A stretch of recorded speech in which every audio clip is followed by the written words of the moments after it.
Hello everyone, welcome back to my channel. आज हम electrolytic sales के बारे में पढ़ने वाले हैं, जो इलेक्ट्रोकेमिस्ट्री में ही आता है। मैंने इलेक्ट्रोकेमिस्ट्री के 4 लेक्चर्स बनाए हैं। एक गैल्वेनिक सेल, एक इलेक्ट्रोलिटिक सेल्स, एक कंडक्टेंस और एक कंडक्टोमेट्रिक टाइट्रेशन। उसमें से आज हम इलेक्ट्रोलिटिक सेल्स पढ़ने वाले हैं। मैं अलग से सेल्स, बैटरीज और उन सब का वीडियो नहीं बनाने वाला। तो अगर बनाऊंगा तो भी मोस्टली वो एनसीईआरटी रीडिंग होगी, तो उससे अच्छा जिनको वो रिवाइज करना है, एनसीईआरटी में बहुत अच्छे से लिखा है, तो इजीली एनसीईआरटी से रिवाइज कर सकते हैं। तो let's start with our topic electrolytic sales.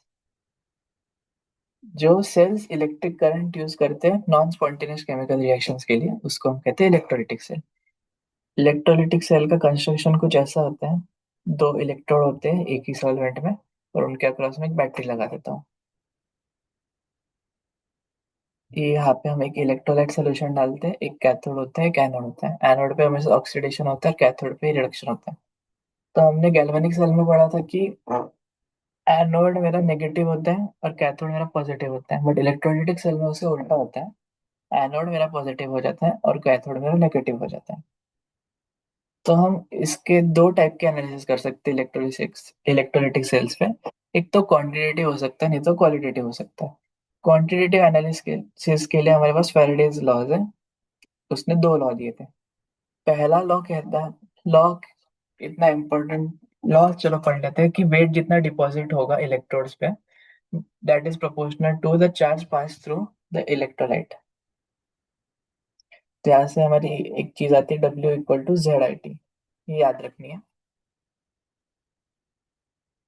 Z कैसे निकालते हैं? ऐसे नहीं निकालते हैं। कैसे निकालते हैं वो आगे दिया है। ये एक चीज है जो मेंशन करना रह गया था कि एक फेराड क्या होता है। एक फेराड का फिजिकल सेंस होता है कि एक मोल इलेक्ट्रॉन का चार्ज कितना है। तो 96500 अप्रोक्स एक मोल इलेक्ट्रॉन का चार्ज। तो हम जेड कैसे निकालते हैं? चलो, जेड होता क्या है? It is the weight of substance liberated at the electrode when 1 ampere current is passed for 1 second। ये डेफिनेशन कुछ काम की नहीं है अभी। सपोज ये एक रिएक्शन हो रही है, तो ये इसमें 2 मोल इलेक्ट्रॉन पे 1 मोल CO आएगा। तो 1 मोल को 2 F चार्ज लग रहा है, तो इतने वेट को इतना चार्ज लग रहा है, तो 1 ग्राम को इतना लग रहा है। तो 1 कूलम चार्ज के लिए कितना मास लग रहा है? इतना, यूनिटरी मेथड से। तो 1 कूलम चार्ज के लिए जितना लग रहा है उसको ही हम जेड कहते हैं। जेड होता है मेरा इक्विवेलेंट मास बाय एफ, और इक्विवेलेंट मास को हम लिख सकते हैं molar mass by N factor. ये याद रखना है, Z equal to equivalent mass by F, और वेट होता है मेरा जेड आई टी। मेरा फैराडे का सेकंड लॉ ये कहता है, अगर मेरा टाइम सेम है और करंट सेम है, करंट मेरा सीरीज में सेम होता है, तो मेरा अ, यहाँ W1/W2 आता है M1/M2। ये इतना काम का नहीं है, फर्स्ट लॉ से हमारे क्वेश्चंस हो जाते हैं, बट ऐसी लॉ दिया था तो हमें पता होना चाहिए कि सेम करंट और सेम टाइम के लिए W1/W2 होगा M1/M2। सिमिलरली W2/W3 होगा M2/M3, और से वन।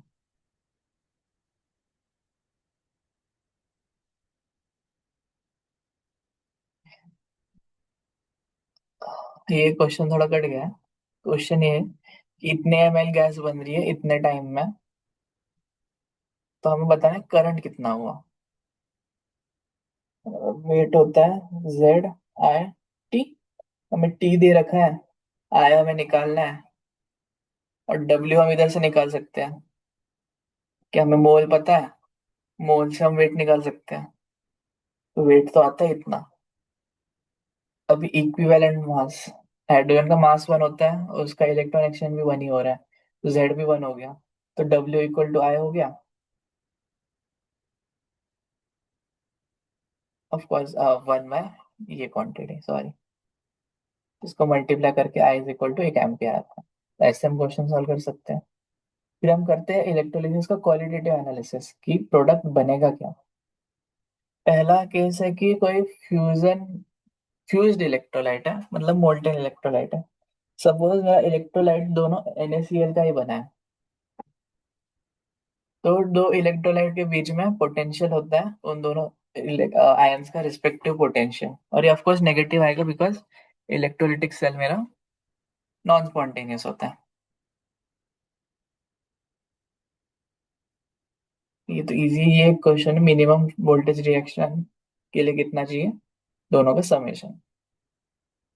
इसमें मेरा इलेक्ट्रोड ही रिएक्शन में पार्टिसिपेट कर रहा है ना। अगर एक से ज्यादा टाइप का आयन है तो क्या करेंगे। सपोज मैंने ब्राइन लिया NaCl H2O, तो इसमें कैथोड पे हमेशा H2 बनता है, एनोड पे O2Cl2 बनेगा एनोड पे, और Na बनेगा कैथोड पे। Rate of oxidation of water बहुत कम होता है बिकॉज इसके इलेक्ट्रोड पे बबल्स बनते हैं। बबल्स बनते हैं तो फिर वहां तक पानी पहुंच नहीं पाता है, और पानी पहुंच नहीं पाता है तो उसका रेट ऑफ रिएक्शन नहीं होता है। तो इसका वोल्टेज जो हमें देना पड़ता है ना वो बहुत बढ़ जाता है। तो इस फेनोमेनन को हम कहते हैं बबल वोल्टेज। तो पानी का रिडॉक्स रिएक्शन इलेक्ट्रोलिसिस में अच्छे से नहीं होता। तो इसलिए मेरा Cl2 मेजर प्रोडक्ट होता है एनोड पे, क्योंकि ये बबल वोल्टेज की वजह से इतना नहीं बन पाता। क्लोरल्कली में मेरा NaOH बनता है, तो बेसिक सोल्यूशन होगा।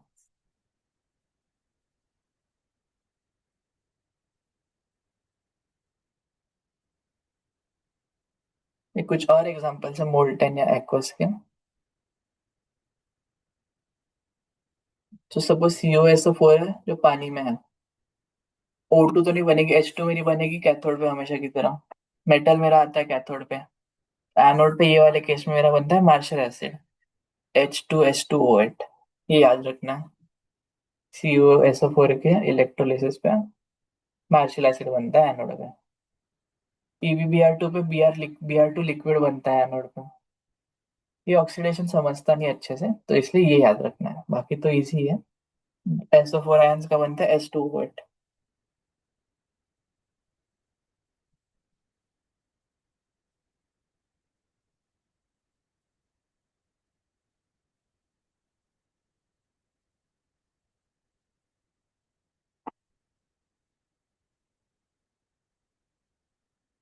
अभी हमने देखा कि हर इस पे दो दो रिएक्शन हो रही है, तो इनमें से दोनों में से पहली कौन सी होगी, तो डेल्टा जी पे डिपेंड करेगी। अगर डेल्टा जी जितना ज्यादा नेगेटिव होगा, मतलब इलेक्ट्रोड पोटेंशियल जितना ज्यादा पॉजिटिव होगा, उतनी ज्यादा स्पॉन्टेनियस होगी वो रिएक्शन, मतलब उतना ज्यादा फेवरेबल होगा। तो डिपोजिशन का ऑर्डर हमें इलेक्ट्रोकेमिकल सीरीज तो याद ही है।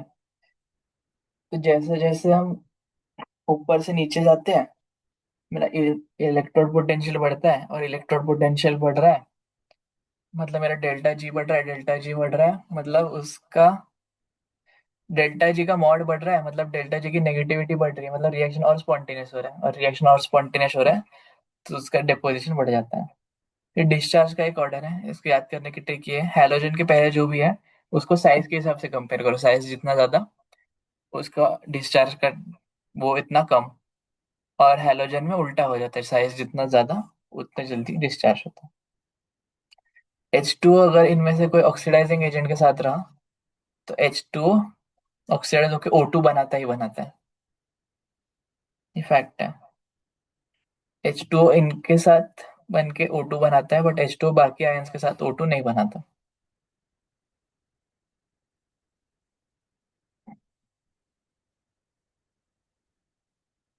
SO4 माइनस के साथ O2 बनाता है, बट अगर SO4 माइनस की कॉन्सेंट्रेशन ज्यादा हुई तो पहले जैसे ये एनोड पे बनाएगा H2H2O8 मार्शल एसिड।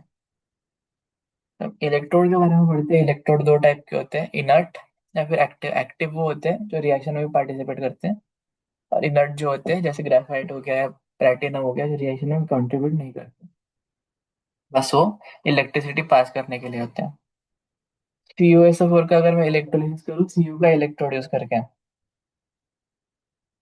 तो कैथोड पे कॉपर का रिडक्शन होगा, और एनोड पे भी कॉपर का ऑक्सीडेशन होगा। कैथोड में मतलब इसका डेपोजिशन हो रहा है।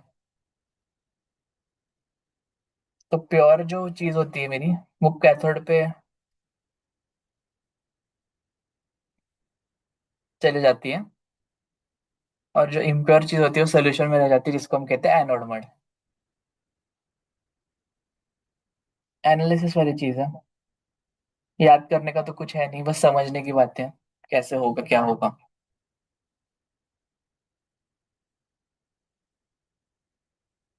माशाल्लाह से।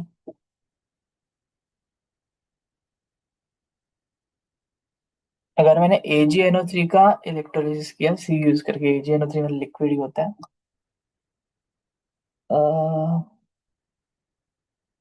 एक कैथोड का एक कैथोड मेरा कॉपर का है और एनोड मेरा Ag का है, तो इसमें इलेक्ट्रोप्लेटिंग होती है। रिएक्शंस मेरे ऐसे जाते हैं। Ag तो जो जगह है, तो Ag का ऑक्सीडेशन भी होगा Ag का, Ag का रिडक्शन भी होगा, Ag का ऑक्सीडेशन भी होगा। Ag मेरा जमा तो हो रहा है कैथोड पे, बट कैथोड मेरा कॉपर का है, तो कॉपर के ऊपर Ag की एक लेयर चिपक जाती है। और ये हम डेल्टा जी से कंपेयर कर सकते हैं कि दोनों में से कौन सी रिएक्शन पहले हो।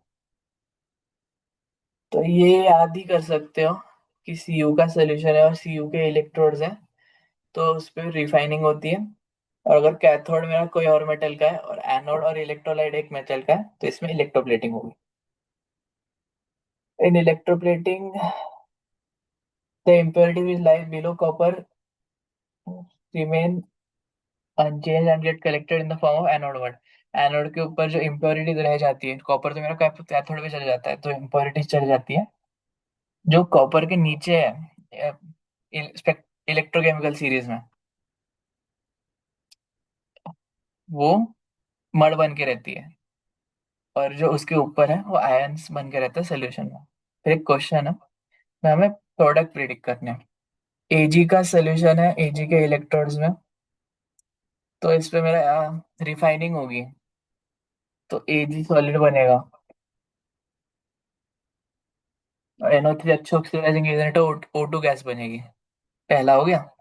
प्लैटिनम इलेक्ट्रोड से मतलब कंट्रीब्यूट नहीं करेगा। NO3 है तो वापस O2, तो Ag मेटल बनेगा, O2 गैस बनेगी और H2 गैस बनेगी।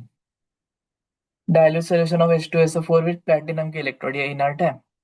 H2SO4 का डाइल्यूट सोल्यूशन है, मतलब मेरा मार्शल एसिड बन जाएगा SO4 माइनस। पर डाइल्यूट है तो पानी भी होगा, डाइल्यूट है तो इसकी कॉन्सेंट्रेशन कम है, मतलब ये O2 बनाएगा, O2 बनाएगा, H2 बनाएगा।